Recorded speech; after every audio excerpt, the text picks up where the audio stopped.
What's going on? How y'all doing? How is your first week of 2020? How is it going? Are you sticking to those goals? Or if you set resolutions, are you holding to those? Are you working out?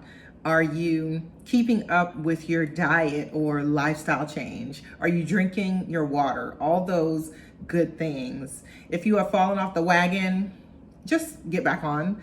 It's just that easy. You can always start again. Remember those goals. Remember that it's never too late to turn around. So even though we are only 10 days in, if you have gotten a little bit off track, tomorrow is a new day. So we back better than ever. I am excited. I got a lot planned for 2020 and I hope you guys do too. Today, we are going to be talking about all things mommy and parenting. Kind of mad some of y'all ain't tell me that mommy patience wasn't something that you just get when you start popping out kids. So we're going to talk about that. But even if you don't have kids, ladies, if you desire to have kids, I encourage you to keep watching. But before we get into it, we got to talk about the lips. We are wearing Topped with Brandy by MAC. So before I discovered all the new online companies and Instagram makeup companies and all of that, I was a loyal MAC fanatic, all of their makeup. I used to not buy anything that was not MAC, not foundation, not concealer, lipstick, eyeshadow. I have way too many of those individual pots of MAC eyeshadows that I don't even use right now. But nonetheless, I still love their products. The thing about MAC, they are a little pricey, but you know what you're getting. You're paying for the quality. So this is called Topped with Brandy, and it is a liquid matte, and I love it. It's kind of got like a little smoky cognac flavor going on. So Topped with Brandy is what we're wearing today. All right. So it is almost mid-January. My kids just went back to school on Monday. So they are 6 and 2, and Kanan is in first grade at 6, and Carson is in formalized daycare at 2. So they were out for over 2 weeks, and I nearly lost my mind. So let me give y'all some context. I am not a baby person. I'm not an infant person. Never have been, never will be. I'm not the person that's going to reach for your baby. It's not until they get older that I really enjoy like interacting with kids. So judge me if you want to. I really don't care. I can't be somebody who I'm not going to reach for a stranger's baby. That's just not me. My sister, on the other hand, oh my God, like she wants to keep her kids babies as long as she can. Like if they never grew up, if they never got off of a bottle, she'd be fine with that.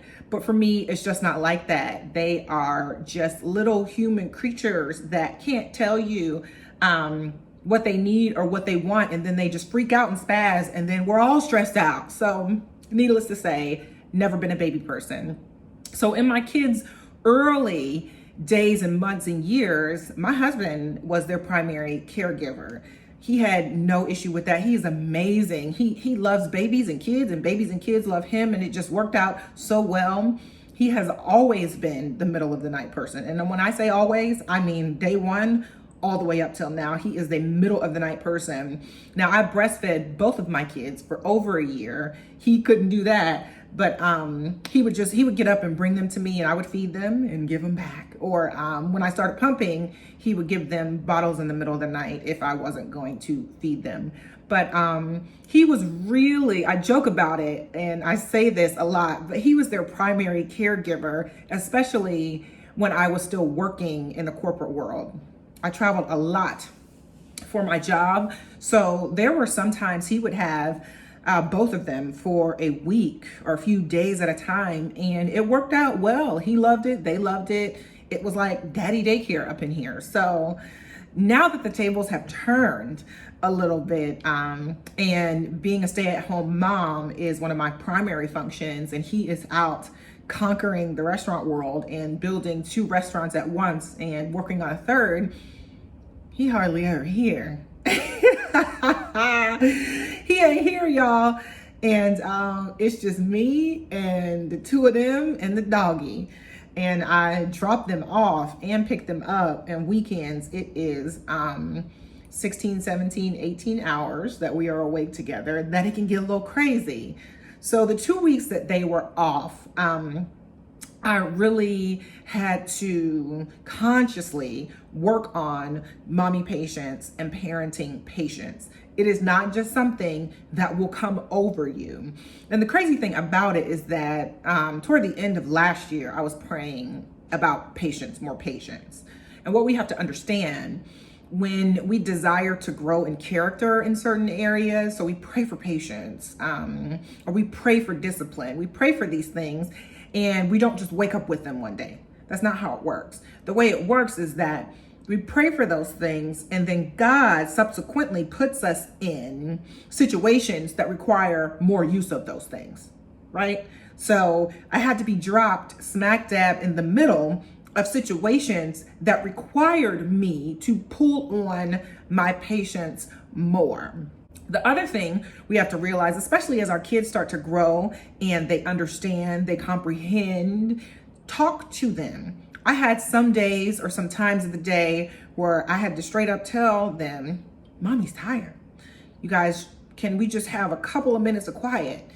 Because in my mind, internally, I'm like, I am about to lose it. You don't want to say that to your kids, though. Like, I'm on the verge of losing it. Like, please don't say that to your kids.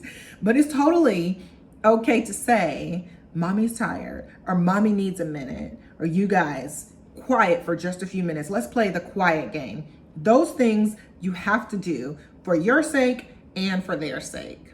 Other things that helped during those times that we were off. So anytime they're on break from school, winter break, holiday break, spring break, and summer break. For the summer, if you're not gonna put your kids in camp, you gotta find stuff for them to do. You gotta get out of the house. And sometimes that's hard for me because I can be a homebody if I want to. I do not mind being by myself. I love being by myself. So when my kids are out of school, I really have to make a conscious effort at finding things for them to do, fun things for them to do while they are still learning. It's important that when our kids are out of school, that they're not out of school, right? School starts at home. Learning starts at home. So I had to find ways to keep them engaged from an educational standpoint, but also make it fun while they were out of school. It's also imperative because those early learning years, grades K through 3 are foundational for reading for your kids. I am an avid just over the top proponent of reading to your kids, reading with your kids, making sure that your kids are reading at or above grade level, especially in those first 3 to 4 years of schooling. So Kanan and I, we read a lot. I read to him, he read to me. When his godparents and his aunts and uncles and his grandparents were asking, what does he need? What does he want for Christmas? Of course, we did toys, we did all of that, but I said books. We need books because I've got to keep him engaged. It's got to be stuff that he wants to read about. He is very into Sonic the Hedgehog right now. So one of the members from our church got him a Sonic book and he was over the moon about it. So be involved with your kids and know what interests them, what's going to keep them engaged. So it's not like pulling teeth, because when it's something they want to read about, they will read. So during the time that they were off, I did a lot of what I like to call conscious parenting. I practiced, kind of getting outside of what I would normally revert to, staying at home, chill mode, all of that. Because when you have a 6 and a 2-year-old, there is no chill mode. And I made sure that they stayed active. That was the other thing. So the weather has been unusually unseasonal in Ohio where we are. So there was really no excuse for us to stay in the house. It wasn't frigid, it wasn't freezing, they weren't sick. So just going out, Kanan likes to go to the mall and just walk around, and that's not my thing. Like, if I'm not spending money, I don't want to be at the mall. But he wanted to just be out with people, out seeing, doing. I bit the bullet a couple days and took them to the grocery store. It's like, The struggle of taking two kids to the grocery store with you. But for them, it's a whole different experience. So for us, grocery shopping may or may not be stressful. If you are going, I like to shop for the week. Like, I'm not the person who wants to go to the grocery store every other day. My husband will go to the grocery store every day to get stuff. And I'm like, you were there. Why did you not get everything you needed, at least for the next couple of days? So anyway, we're different in that way. But I like to shop for the week. And shopping with two little ones can be more stressful. They're asking for things and talking to people. That's the other thing about my kids. They talk to strangers. My husband talks to strangers. That's not me. You know, I'm friendly, like I will smile and all of that, but I'm not gonna strike up a full-blown conversation with a stranger. My kids, on the other hand, will. Like, Carson's in the grocery store, like in the cart, like she's Miss America, like Carson. So anyway, bit the bullet, took them to the grocery store. But for them, it is a totally different experience. For you, it's shopping, it's getting what you need, it's trying to get in and out. All of that is budgeting, making sure you don't go over the budget you set for the grocery store, whole nother thing. But for your kids, it's a full-blown like adventure. They're looking, there's colors, there's like samples to taste, there's all these things. So you can make these things happen without totally stressing yourself out. And then again, it's about having conversations with your kids. When they're old enough to understand, we're in the car, like before we go in, guys, I'm not getting anything other than food. We're not getting any toys. We're not getting any new little cups. Like, they will talk you into stuff that they have 10 and 20 of already. Listen, we're not doing that today. So talk to your kids so that it reduces the possibility of stress in these given situations, but it also gives them an opportunity to be out of the house and to have some of these experiences and to feel seen, feel heard, feel like you care about what they want to do. Listen to your children. They will tell you. They will tell you. And Kanan, sometimes I had to realize that I wasn't always expressing myself well from a parenting standpoint, because he would say things like, well, I want to ask you something, but I don't want to ask because you're probably going to say no. So you don't want your kids to feel like your response is always going to be negative or always going to be something that's a no. I try to always follow a no or a not today or maybe up with a reason, so that they understand you're not just saying no because you don't care. You're not just saying no because you aren't giving them attention or it's not your priority. This is why we can't do this, or this is why we're not doing this today. It goes a long way with your kids. So they were back in school this week, and I have been able to accomplish some things. We just have to be real as parents. When you become a parent, whether you're married or single or younger or an older parent, your stuff goes on the back burner. Your kids they have to, if you want to raise healthy, successful, responsible citizens of society, your kids have to become top priority. So I had to realize, like, yeah, I had all these things that I wanted to accomplish in the weeks leading up to Christmas and the weeks in between Christmas and New Year's. A lot of those things didn't happen because I had to be very hands-on with my two children that are in their extremely formative years. We have to understand we cannot get those years back. So the years that they are in primary education, the years that they are in K through 8, we really have to instill those values with them. We have to sit down and eat with them. We have to look them in the eye and have conversations with them. So the things that I wanted to do got put on the back burner. But now that we are back into the swing of things, into the second week of January, I was able to take a breath and evaluate. That's the other thing too. Like, we have to learn these lessons. Sure, when this time comes up next year, there are some things I will do differently. I would like to do more, and maybe we'll have an activity list of things we want to do during those 2 weeks. But that's what living and learning is all about.